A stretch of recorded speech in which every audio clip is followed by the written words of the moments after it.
Шул ук сәхнә, шул ук җанатарлар, ләкин алкышлар тагында көчлерәк, чыгышлар да матуррак һәм масштаблырак. Бүген шәһәр мәдәният сараенда Созвездие йолдызлык фестиваленең икенче сойлап алу туры узды. Мы, конечно, вчера волновались, но сегодня волнуемся еще больше. Сегодня очень ответственный день, потому что сегодня, если мы сегодня пройдем, то тогда мы поедем в Казань. И это очень решающий тур.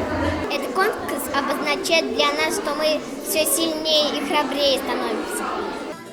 Кичә чыгыш ясаган 181 номердан бүгенге турга 90 узган. Шул исәптән 24 номер Нурлат районыннан. Фестиваль кагыйдәләре буенча икенче турга узган катнашучыларның чыгышы беренче көн белән кабатланырга тиеш түгел. Шуңа да һәр коллектив фестивальгә 2 номер әзерләп килә. Biz Созвездиеда 3-нче ел катнашабыз. Кичә безгә беренче турны үттек дигәч, без бик шатландык. Әти-әниләргә шалтырата башладык. Безне бик котладылар. Без шунда ук бүгенге биюбезне катнарга тотындык. Бүген без дачный сезон дигән биюне башкарабыз. Ул кичәгедән дә тагын да матуррак булачак.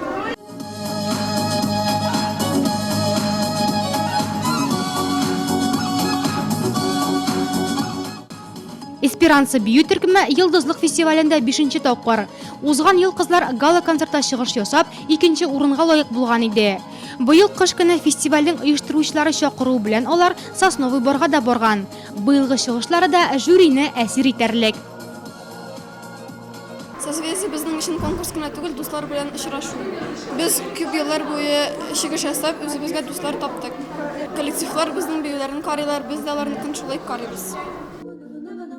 Йолдызлык Татарстанның төп балалар фестивале. Агымдагы елда 17-нче тапкыр үткәрелеп, ул республиканың мәдәни брендына әверелде.